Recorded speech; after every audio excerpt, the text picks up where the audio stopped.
जब हम मरते हैं तो हमारे शरीर से क्या क्या निकलता है? पहला निकलता है आत्मा, जो कि आप सबको पता है। दूसरा है हमारा मन। कबीर जी कह रहे माया मरी ना मन मरा, मर मर गया शरीर, आशा तृष्णा ना मरी। भरत जी ने आखिरी समय मन को मृग में लगाया तो क्या बनना पड़ा? हाँ, आपकी अंतिम इच्छा भी साथ में निकलती है। आत्मा निकलती है, मन की अंतिम इच्छा रह जाती है। उसके भीतर मन, बुद्धि, चित्त, अहंकार, जिसे अंतःकरण चतुष्टय कहते हैं, जिसे आप सूक्ष्म शरीर कहते हो। आपके साथ कौन निकलता है? आपका सूक्ष्म शरीर, आपका मन, बुद्धि को मिलाकर सूक्ष्म शरीर, आत्मा। और भी कुछ निकलता है, इतना हम बताए, आगे आप बताओ और क्या निकलता है? बोलो और सुनो। फिर जब आप मरते हो तो आपके शरीर से जो आपने पुण्य किया है वो पुण्य भी निकलता है, और वो पुण्य भी आत्मा के साथ, सूक्ष्म शरीर के साथ जाता है ऊपर। आपका पुण्य, जो आपने पानी पिलाया, भूखे को रोटी खवाई, वृद्ध माओ के बारे में आपने सोचा, अन्न क्षेत्र बंटवाया, आपने गौदान किया, भागवत पोथी पाठ कराई, पुण्य किया, ये सारा पुण्य आपके संग चलेगा। और एक चीज और जाती है, बताओ क्या? पाप। पुण्य भी निकलता है, और जो आपने पाप किए होंगे वो पाप, पुण्य, आत्मा, मन, बुद्धि, चित्त, अहंकार, ये सब निकलते हैं, और ये सब मिलकर एक सूक्ष्म शरीर कहलाते हैं। ये सब मिलकर क्या कहलाते हैं? सूक्ष्म शरीर कहलाते हैं। और यही निकला हुआ पदार्थ अगले शरीर में प्रवेश कर जाएगा। फिर से शरीर बस अलग हो जाएगा।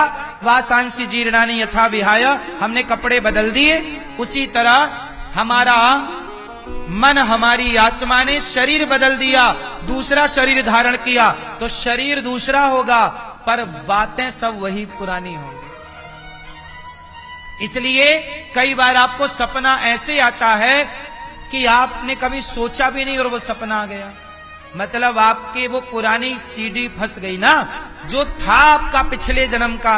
भाई आपका आज संस्कार देखो, आज अपन लोग यहां बैठे हैं, वृंदावन आए, तो वृंदावन आने के संस्कार तो पढ़ ही गए। नाम जप करते हो आप लोग, तो ये संस्कार पढ़ ही गए।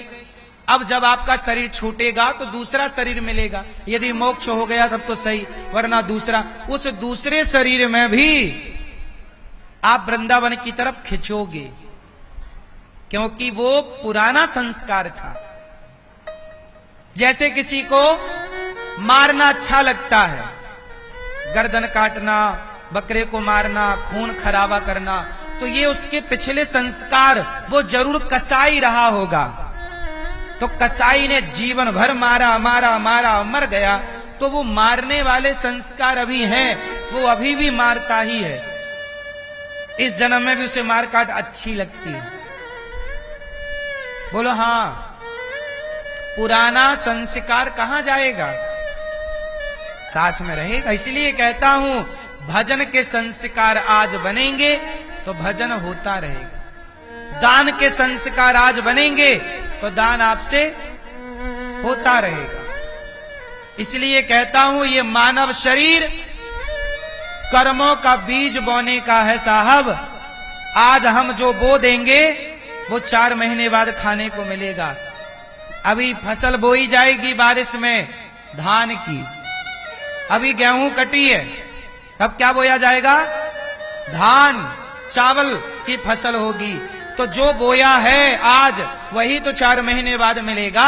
आज तुम दान के बीज बोलो, भक्ति के बीज बोलो, फिर यही बोया गया बीज फसल बनेगी, पकेगी, वही अपने को मिलता है। मैंने जरूर कोई ना कोई पुण्य शरीर से ही भगवान ने कराया होगा, जिस पुण्य के बल पर भगवान ने धाम में बिठाकर आप सबकी सेवा करने का मौका दिया है। वरना बिना पुण्य के इस धाम में बैठना और यहाँ की सेवा करना ये संभव नहीं था।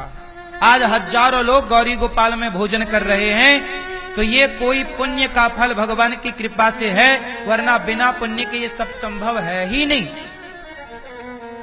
आपके पुण्य के बिना आप कुछ नहीं कर सकते। आजकल बहुत लोग ऐसे हैं जो अपना ही पेट नहीं भर पा रहे हैं, खुद का। बोलो हाँ। आज बहुत लोग ऐसे हैं जो अपना ही पेट नहीं भर पा रहे हैं, दोनों वक्त की रोटी नहीं कमा पा रहे हैं। लेकिन आप लोग कितने अच्छे हैं कि आप अपना भी पेट भरते हैं और गौरी गोपाल आश्रम में वृद्ध माओं के पेट के बारे में भी सोचते हैं, या किसी साधु के बारे में आप सोचते हैं। तो ये आपको ईश्वर ने इस योग्य बनाया और आप कर रहे हैं, तो यही क्रम भगवान बनाए रखेंगे, देने वाला बने रहोगे। ईश्वर सदा आपको देने वाला बनाए रखेंगे।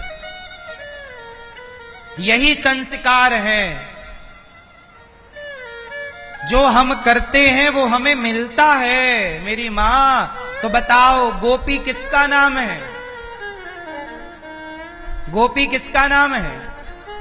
गोपी उस विचार का नाम है, उस विचारधारा का नाम है, जो विचारधारा कहती है कि मैं कृष्णात् परम किमपि तत्त्वमहं न जाने, मैं कृष्ण के सिवा किसी और को नहीं जानता। इस विचारधारा का नाम गोपी।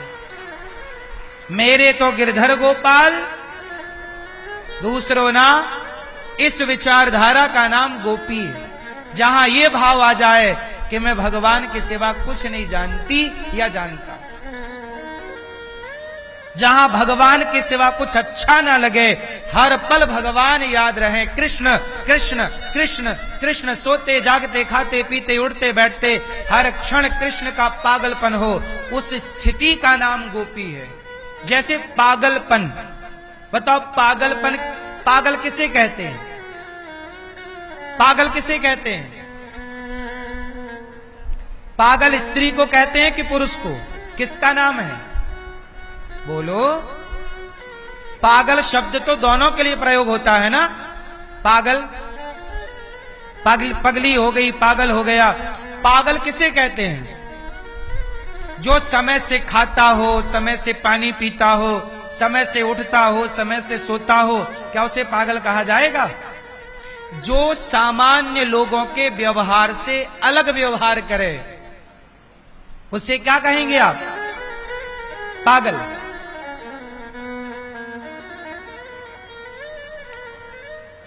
तो गोपियां कैसी हैं? गोपियां कृष्ण की पागल हैं। कृष्ण की क्या है? जो कृष्ण के दीवाने हैं। जैसे वो लड़की ऐसी पागल हो गई उस लड़के में कि अपने पति को ही रास्ते से हटा दिया, उसी तरह आप भगवान में इतने पागल हो जाओ कि रास्ते में आने वाले हर चीज को आप भूल जाओ, केवल कृष्ण नजर आए। इस परिस्थिति का नाम गोपी है। और शंकर जी भी गोपी बनकर आए। अब बताओ, कुछ लोग कहते कि भगवान ने गोपियों के संग रास क्यों रचाया? तो भाई गोपी पुण्य किए तो रास रचाए, तुम पुण्य करो तो तुम्हारे संग भी रचाएंगे। इस रास रचाने में हुआ क्या था? तुम करो तो रास लीला, हम करें तो कैरेक्टर ढीला। रास लीला और कैरेक्टर ढीला, ये दो बातें खड़ी हो गई। चलो बताओ, रास लीला और कैरेक्टर ढीला, क्या ये दोनों बातें एक हैं कि अलग अलग हैं? जोर से, जोर से। अलग हैं। क्या श्री कृष्ण का कैरेक्टर ढीला था? तो फिर बॉलीवुड तो यही कहता कि जो तुम करो तो रासलीला, हम करें तो कैरेक्टर ढीला। मतलब बॉलीवुड ने इतनी चतुराई से ये सेंटेंस कह करके भगवान पर आरोप लगा दिया, और कोई समझ ही नहीं पाया कि तुम्हारे मुंह से क्या निकलवा रही है। कहना कितना बड़ा पाप है। जिस रास लीला में शंकर जी गोपी बनकर आए, जिस रास में भक्त भगवान का करोड़ों जन्मों का जो विरह था, वो आज भक्तों को भगवान से मिलन हुआ। जहां भक्त और भगवान का मिलन था, उस लीला को आप कैरेक्टर ढीला से जोड़ रहे हैं। क्या श्री कृष्ण कोई कैरेक्टर ढीला वाले व्यक्ति हैं? बोलो, हम सनातनी क्या मानते हैं उनको? भगवान। तो क्या हमारा भगवान कैरेक्टर ढीला वाला है? तो आप लोग तो खुद मजाक में कहते हो तुम करो तो रासलीला, हम करो तो कैरेक्टर। ये जो आप कहते हो, जितनी बार आपने ये कहा होगा, उतनी बार आपने अपने भगवान का अपमान किया है। भले मजाक में कहा, पर आपने अपमान किसका किया? रास का अपमान कर दिया। वो रास जो वृंदावन को क्यों चलो बताओ, वृंदावन को क्यों जाना जाता है? वृंदावन में क्या हुआ था? भगवान का जन्म हुआ, मथुरा में प्रकट हुए, गए गोकुल, गोकुल में लीलाएं हुई, फिर गोकुल से नंदगांव गए। सारी बचपन की लीलाएं तो वहीं हुई। एक रास की लीला है जो भगवान की नित्य लीला है, वो रास लीला इस वृंदावन में हुई, इसलिए वृंदावन की महिमा सबसे ज्यादा है। जिस लीला को बड़े बड़े साधु संत चित्त पे हृदय में रखकर उसके ध्यान में निमग्न रहते हैं, उस लीला को आप बताओ मजाक का पात्र बनाते हैं। और मुसलमान बनाए तो समझ में आए, तुम तो हिंदू हो ना, तुम्हें नहीं ज्ञान के रास में क्या हुआ था? क्या तुम्हारा भगवान जिसकी पूजा की जा, जिसकी गीता दुनिया पढ़ रही है, क्या वो भगवान हमारा कैरेक्टर ढीला जैसी बातें हो सकती है? भगवान परम योगेश्वर है। कृष्ण को क्या बोला? यत्र योगेश्वरः कृष्णो यत्र पार्थो धनुर्धरः। योगियों के भी योगी हैं श्री कृष्ण।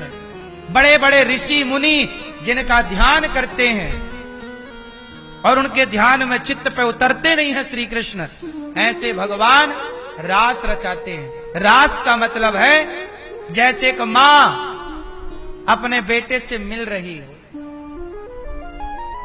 वर्षों बाद आपका बेटा लौटा है परदेश से, और मां अपने बेटे को गले लगाकर थोड़ी देर के लिए गले लगाकर अपने बेटे को महसूस कर रही है और आंखों से अश्रुपात हो रहा है। वो मिलन है।